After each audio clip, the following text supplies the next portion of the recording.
দর্শক, এই মুহূর্তে দীপ্ত কৃষি টিম অবস্থান করছে যশোরের শার্শা উপজেলার পানবুড়ি গ্রামে। গ্রামের নামটা শুনে মনে হচ্ছে রূপকথার জগৎ না? এবং চারপাশে দেখুন, চারপাশটা দেখেও মনে হচ্ছে রূপকথার জগৎ। একদম থোকায় থোকায় কমলা ঝুলে আছে এবং নিচে অনেক কমলা।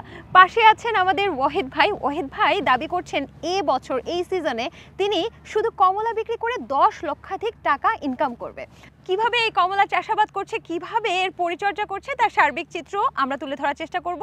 সবাইকে স্বাগত জানাচ্ছি দীপ্ত কৃষির আজকের এই পর্বে, powered by Kazi farms, co sponsored by AR Malik seeds. Wahid ভাই, রূপকথার জগতের মতো লাগছে তো? তা প্রায় কমলার রাজ্যে নিয়ে আসলেন। এত এত কমলা আমি কখনো দেখিনি। আর এইভাবে ছড়ানো কেন? এগুলোকে গাছ পেকে পড়েছে? এগুলো হারভেস্ট করা হচ্ছে। আচ্ছা, তাহলে হারভেস্ট করার সময় প্রথমে ছড়িয়ে নেন? হ্যাঁ, গাছ থেকে কেটে নিচে ফেলা দিতে হয়, এরপরে ক্যারেটে করে কুড়ায় নিতে হয়। কিন্তু এক একটা গাছে এত কমলা, এগুলো কি আপনি আঠা দিয়ে লাগিয়েছেন কিনা? না, এটা তো আল্লাহর নিয়ামত। আল্লাহ না দিলে তো আসলে সম্ভব না। আল্লাহ দেশে বলে হয়েছে। আচ্ছা, আর বাংলাদেশের মাটিতে আল্লাহ এরকম ফল দেয়, এটা আমি নিজেও কল্পনা করতে পারিনি। আমিও তো বুঝতে পারছি না, কমলা নাকি বিদেশি ফল, এতদিন বলা হতো আমদানি করতাম, এখন তো মনে হচ্ছে আমাদের দেশীয় ফল। তা তো অবশ্যই, এখন তো দেশেই উৎপাদন হচ্ছে, তখন তো দেশেরই ফল। আচ্ছা, 10 লক্ষাধিক টাকা কিভাবে ইনকাম করবেন আমাকে একটু বলেন। আমার এটা 1 বিঘে 18 কাঠা জমি, 196টি গাছ আছে। আমি এটা কুল বাগানের ভিতরে পরীক্ষামূলক লাগাই রাখছিলাম। যাই হোক, লাগাই রাখার পরে দেখলাম একটা দুইটা ফল হয়েছে, খেতে মাশাআল্লাহ খুব ভালো। ওটা তো হারভেস্ট মানে বিক্রি করা হয়নি, বাসার জন্যই আর কি খাইছিলাম। তো সেই পরিকল্পনা মোতাবেক দেখলাম এটা তো মার্কেটে মোটামুটি একটা ভালো চাহিদা আছে, তাহলে তো এটা চাষ করা যায় এবং ফলনও মাশাআল্লাহ ভালো। দেখছেন তো প্রতিটা গাছে থোকায় থোকায় ফল, একদম একদম থোকায় থোকায় ফল। এই যে একটা বোটায় দুটো ফলও আছে, 4টে ফলও আছে। এটা রংটার এত সৌন্দর্যের পেছনে কাহিনীটা কি? এটা রংটা সৌন্দর্য, এটা স্বাভাবিক, ন্যাচারালি কালারটা এরকমই আসে। এবং এটার রামরঙ্গন নাম দেওয়া হয়েছে, এটা কমলা বা লাল কালার, দেখছেন তো? এই যে পেকে একদম লাল লাল কালার একেবারে। ও বাবা! এবং সাইজটা মোটামুটি ভালো সাইজ। এবং একটা গাছ যদি আপনার 4 বছর বয়স আসে, তা প্রায় একটা গাছে আপনি ফল পাবেন 100 কেজি প্লাস। এবছর আমি আশা করছি 196টি গাছ, 2 বিঘা জমি, প্রায় 10 লক্ষ টাকা। আমি অলরেডি 4500 টাকা দরে আমার এই মালটা বিক্রি করেছি। এক ভাই আমার থেকে নিয়েছে, সে আজকে হারভেস্ট শুরু করেছে। 4500 টাকা দরে বলতে এটা মন। হ্যাঁ, 40 কেজি। 40 কেজি মন। তাহলে উনি কি মানে আপনার পুরো বাগানে সব নিয়ে যাবে? উনি সম্পূর্ণ ফলটাই নেবে, আগাগোড়া যা আছে সব শেষ করবে। দীর্ঘদিন ধরে এই ফল ব্যবসার সাথে জড়িত এবং আমরা এই ফল ব্যবসা করি। এখান থেকে বিভিন্ন বাগান কিনি, এখান থেকে বাগান থেকে বিভিন্ন জায়গায় এই মালগুলো চলে যায়, যেমন ঢাকা, চিটাগাং, বরিশাল, বহুত জায়গায় চলে যায়। আবার এই এলাকায়ও দিই, মালগুলো আমরা পাইকারিভাবে দিয়ে দিই। আর বেশিরভাগ আমরা বাগানগুলো কিনি। এই যেমন এই বাগানটা আমরা এর আগেও বেশ কিছু বাগান কিনেছি, কিন্তু অন্য অন্য বাগানের থেকে এই বাগানের মালের কোয়ালিটিটা খুব সুন্দর। এর ভিতরে রসটা ভরপুর। অন্য অন্য বাগানে যেমন মালগুলো শুকাই গেছে, এই বাগানের মালের ভিতরে কোনো শুকায় নেই। এই বাগানের মালের ভিতরে পরিপূর্ণ রস। মালটা কিনা আমাদের খরচ খরচা দিয়ে এটা 25 টাকা পড়ে যাবে, প্রতি কেজি 125 টাকা পড়ে যাবে। আর কাঁচামালের বাজার তো আসলে বলা যায় না। এখন এগুলো আমরা বিভিন্ন আড়তে পাঠাবো, ওখানে যেইভাবে বিক্রি হবে ওইভাবেই আসবে আর কি। কিন্তু আমাদের খরচ খরচা দিয়ে এই বাগানের থেকে বেরোনোর সাথে সাথে এই প্রতি কেজি মাল খরচ খরচা দিয়ে 125 টাকা পড়বে। বাইরের দেশের কমলা যেমন ওই চায়না প্যাকেটগুলো আসে, এরকম ছোটো ছোটো চায়না কমলাগুলো, ওতে 750 গ্রাম করে থাকে, 200 থেকে 250 টাকা বিক্রি হয়। অথচ ওদের চেয়ে আমাদের বাংলাদেশে কমলার স্বাদ এবং এটা সম্পূর্ণই ন্যাচারাল।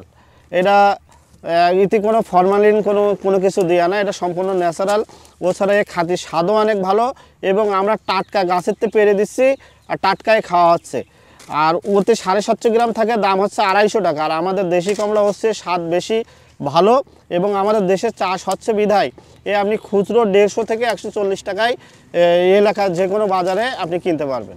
সব থেকে বড় কথা হচ্ছে এটা বাণিজ্যিকভাবে অনেকে বাগানওয়ালারা ট্রাই করার জন্য, যে বাংলাদেশে হয় কি না হয় ট্রাই করার জন্য যারা এই চাষগুলো করছে তারা এখন লাভবান। সবাই যদি উদ্যোগ নিয়ে লাগায়, অবশ্যই আমাদের বাংলাদেশে ওছাড়া আরও অনেক কম দামে বিক্রি হবে এবং টাটকা ফল, ন্যাচারাল ফল আমাদের সবাই খেতে পারবে। বাংলাদেশে কমলার চাষ এবং আমদানির তথ্য বিশ্লেষণ করলে দেখা যায় যে 2018 থেকে 19 অর্থবছরে বাংলাদেশে কমলা আমদানির পরিমাণ ছিল উল্লেখযোগ্য। এই সময়ের মোট আমদানির পরিমাণ 2 লক্ষ মেট্রিক টন, যার অর্থমূল্য প্রায় 316.5 কোটি টাকা।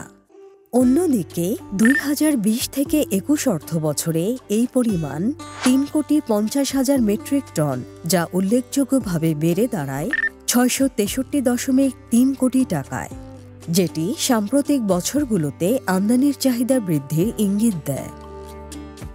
বাংলাদেশে বাণিজ্য পরিসংখ্যান বোর্ড এবং বিশ্বব্যাংকের WITS ডাটাবেস অনুযায়ী কমলা আমদানির ক্ষেত্রে প্রধান উৎস দেশগুলো হল চীন, দক্ষিণ আফ্রিকা এবং অন্যান্য প্রশান্ত মহাসাগরীয় দেশসমূহ। চাহিদার এই বৃদ্ধি অভ্যন্তরীণ চাষাবাদের সীমাবদ্ধতার পাশাপাশি ক্রমবর্ধমান ভোক্তা চাহিদার সঙ্গে সম্পর্কিত বলে ধারণা করা হয়। এছাড়াও দেশের অভ্যন্তরে কমলার চাষ বৃদ্ধির জন্য কৃষি বিভাগের বিভিন্ন উদ্যোগ নেওয়া হলেও এখনও বাজারের চাহিদা পূরণ করতে আমদানির উপর নির্ভরশীলতা রয়ে গেছে। ভাই আমি একটা খাই। হ্যাঁ, খুবই ভালো লাগছে যে এমন গাছের নিচে বসে কমলা খাবো, কখনো ভাবিনি। সেটা বাংলাদেশে সম্ভব, সেটাও কিন্তু কখনো ভাবিনি।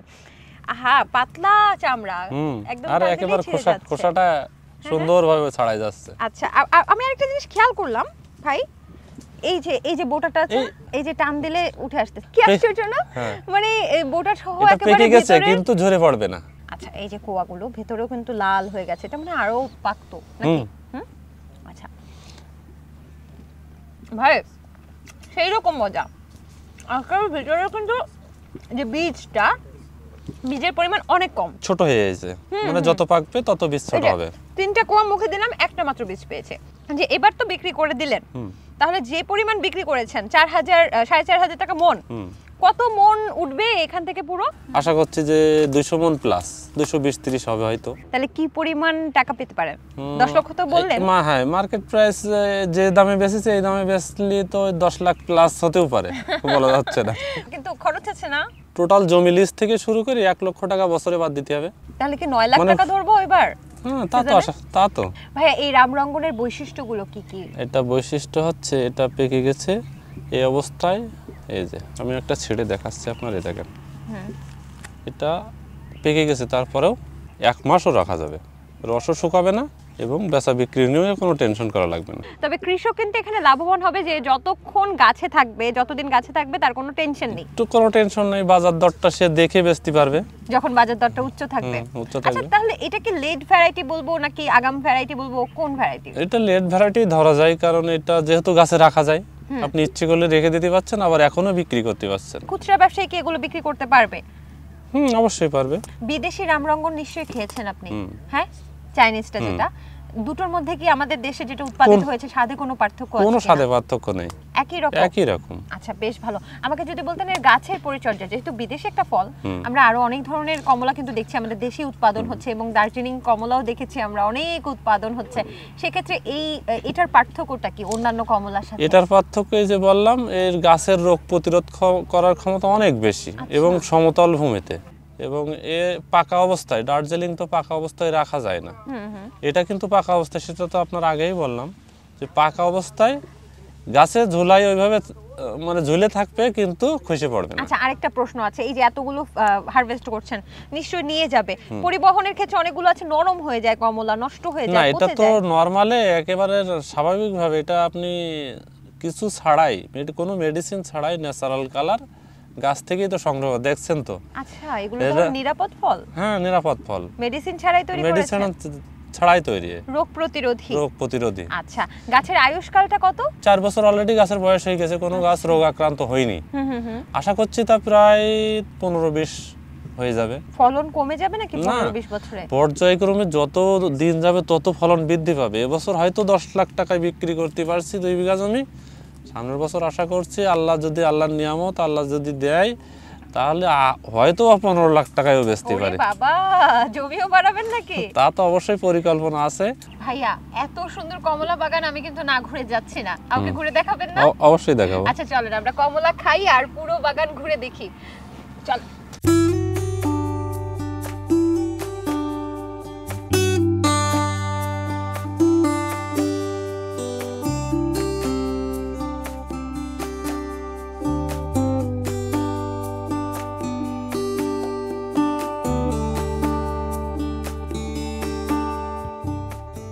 বাবা এই জায়গাটা তো অনেক ফল, হ্যাঁ?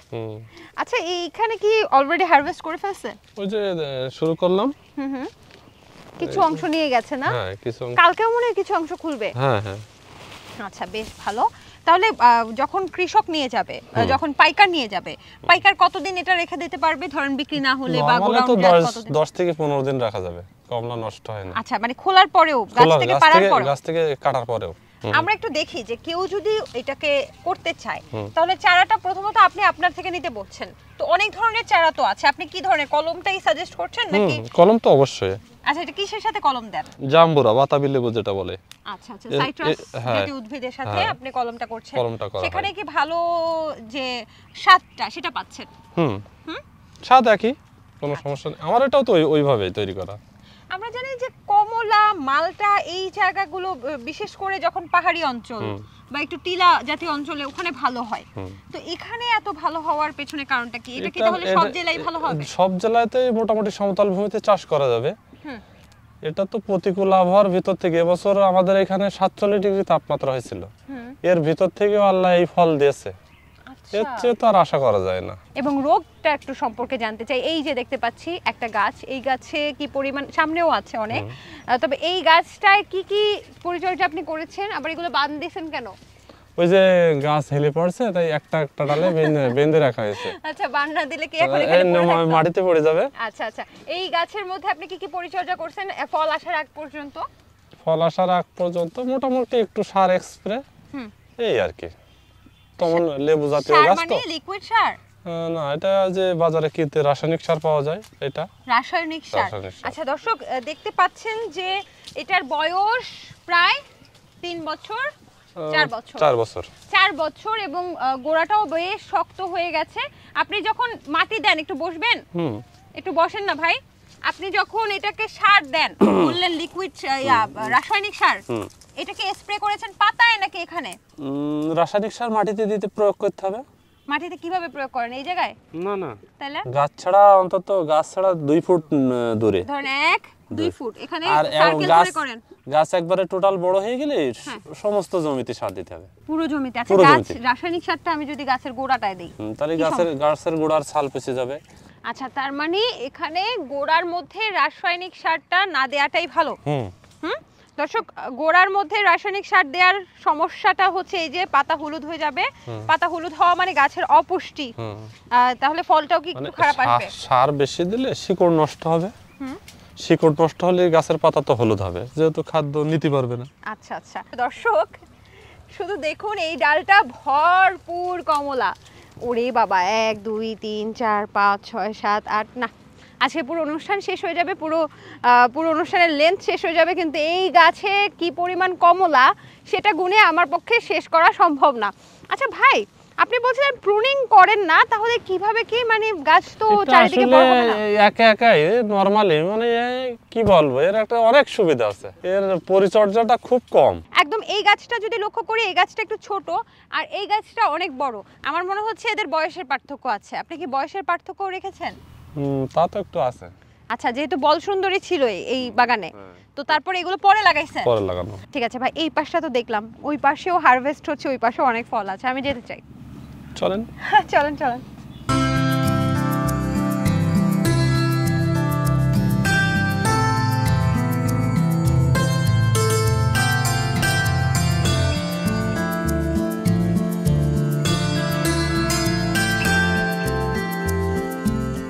আপনি যে বললেন যে কি কোনো ধরনের রোগ বালাই হয় না, তবে তারপরেও তো কিছু পরিমাণ স্প্রে আপনাকে করতে হয়। অবশ্যই। সেটা কি কি করছেন? ফুল আসার পরে করছেন না আগে করছেন, একটু যদি বলতেন। ফুল আসার আগে একটু মাকড়নাশক দিতে হবে, একটু ছত্রাকনাশক দিতে হবে, এবং ফুল আসলে টোটালটাই স্প্রে অফ। গুটি বাঁধার পরে এরপরে যে মাছি পোকার একটা আক্রমণ হয়, যে আলমারা পোকা মাছি পোকা বলে, ওটা আল মেরে দিলে কিছু ফল ঝরে যায়। ওটার জন্য ওই ফেরোমন ফাঁদ অথবা ওই যে হলুদ ট্রাপ আছে, ওইটা দিলে মোটামুটি মাছি পোকা দমন করা যায়। আচ্ছা, আর বেশ কিছু হালকা স্প্রে করলে মোটামুটি সব দিক মিলই। আজকে তো ফলগুলো সংগ্রহ করে নিয়ে যাচ্ছে, ফল সংগ্রহের পরে কি কি পরিচর্যা আপনি করবেন? জমিটা মোটামুটি পরিষ্কার, আর একটু পরিষ্কার করবো, যে গাছলতা পাতা আছে নেড়ানি দিয়ে পরিষ্কার করে এরপরে রেখে দেবো। দেওয়ার পরে একটা স্প্রে, কপার স্প্রে করতে হবে। কাটা ক্ষতটা তো সারাতে হবে, মানে প্রুনিং করবেন। হ্যাঁ। 4 বছর পরে এই প্রথমবার আপনি প্রুনিং করতে যাচ্ছেন। আচ্ছা, তখন ওই কাটা অংশ কি করবেন? যে কপার স্প্রে করলে ওটা কভার হয়ে যাবে। বুঝতে পেরেছি। আমি আসলে আস্তে আস্তে একটা ফল ছিললাম, এই ফলটাকে আমি একটু দেখাতে চাচ্ছি। এই ফলটার কি হয়েছে? এটা ছত্রাক আক্রমণ করেছে। এটা কেন হয়? তো এই বছর ছত্রাকের আক্রমণের জন্য? এটা বৃষ্টির কারণে হয়েছে। এটা আচ্ছা। এই বৃষ্টির কারণে এবছর পচা লাগছিল। অতি বৃষ্টির সময় কি করবে আর অতিরিক্ত গরম পড়লে কি করবে? অতিরিক্ত গরম পড়লে শেষ, আর অতি বৃষ্টির সময় একটু ছত্রাকনাশক স্প্রে করে রাখতে পারলে ভালো থাকে ফলগুলো। আচ্ছা, আপনি তো এসএসসি পাস করার পর শুরু করলেন। পুরুষের তো আসলে জীবিকা নির্বাহের জন্য টাকা রোজগারের একটা প্রেরণা থাকে, তাই না? একদম ছোটবেলা থেকেই। তো সেই ছোটবেলায় আপনি যখন হাল ধরলেন, সেই সময়টা আপনার অবস্থান কেমন ছিল? এখন আপনার সামাজিক প্রেক্ষাপটে বা আর্থিক বিবেচনায় আপনার অবস্থান কেমন? পার্থক্যটা কি তখন দেখছেন? অবস্থা আসলে খারাপ ছিল, এখন অবস্থা আল্লাহ দিলে, মানুষের দোয়ায় আল্লাহ দিলে অনেক ভালো পজিশনে আছি। আপনি তো প্রায় 22 বছর ধরে কৃষিকাজের সাথে আছেন। হ্যাঁ। কমলার ক্ষেত্রে আপনার কি মনে হয় যে এই যে আমদানি নির্ভরতা এখনো কিন্তু অনেকটা অংশে আছে, ঠিক কবে নাগাদ আমরা আমদানি নির্ভরতা ছেড়ে একেবারে রপ্তানি নির্ভর হয়ে যাব কমলার ক্ষেত্রে? রপ্তানি নির্ভর আসলে এটা তো একার প্রচেষ্টা কখনোই সম্ভব না, সকলের আগায় আসতে হবে, সমৃদ্ধভাবে চেষ্টা করতে হবে, তাহলে হয়তো আমদানি নির্ভর আমরা কমাতে পারবো। ভবিষ্যৎ পরিকল্পনা বলতে আমি যতটুকু জানি যে আগামী বছরই বাড়ি ধরার কাজ আপনি শুরু করছেন, তবে আর কি পরিকল্পনা আছে বাগান নিয়ে? বাগান নিয়ে আরেকটু বাগান বৃদ্ধি করার পরিকল্পনা তো অবশ্যই আছে। কি করবেন এই কমলাই? এটা এই কমলাই লাগাবো। বাহ, চমৎকার। ভাই ওয়াহিদ ভাই, আপনাকে অসংখ্য ধন্যবাদ।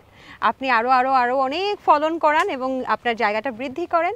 পরের বার এসে আমরা আসলে ঘুরতে অনেক সময় কাটিয়ে দেব, ঠিক আছে, গল্প করে। ভালো থাকেন তাহলে। আচ্ছা, আসসালামু আলাইকুম। কৃষি বিষয়ে যে কোনো তথ্য জানতে ও জানাতে লিখতে পারেন এই ঠিকানায়। দীপ্ত কৃষি, প্লট 7/A/গ, তেজগাঁও শিল্প এলাকা, ঢাকা 1208। আপনারা চাইলে ইমেল করতে পারেন krishi@dipto.tv এই ঠিকানায়, অথবা ফোন করতে পারেন 0178-768-2832 নম্বরে। শুক্রবার ছাড়া প্রতিদিন সকাল 9টা থেকে বিকেল 5টা পর্যন্ত। এখন নিশ্চয়ই বুঝতে পারছেন রামরঙ্গন কমলা কেন আপনাদের বাগান করা উচিত। কারণ এটা দেখতে আকর্ষণীয়, খেতে সুস্বাদু, বাজারের চাহিদা ভালো। শুধু তাই নয়, রোগ প্রতিরোধী এবং অতি তাপমাত্রায় অর্থাৎ প্রতিকূল আবহাওয়ায় কিন্তু খুব ভালো ফলন হয়। আর ফলন দেখে তো বুঝতেই পারছেন চমৎকার ফলন আসে। তাই আমার মনে হয় যারা নতুন উদ্যোক্তা তারা কিন্তু এই রামরঙ্গন কমলা চাষ করে অনেক লাভবান হতে পারেন। দর্শক, আজকের মতো আমি সমৃদ্ধি বিদায় নিচ্ছি দীপ্ত কৃষির পর্ব থেকে, powered by Gazi farms, co-sponsored by AR Malik seeds. আগামী পর্বে আবারও কোনো কৃষক বা খামারের গল্প নিয়ে আমরা হাজির হব। সেই পর্যন্ত সবাই ভালো থাকুন, সুস্থ থাকুন এবং কৃষির সাথেই থাকুন।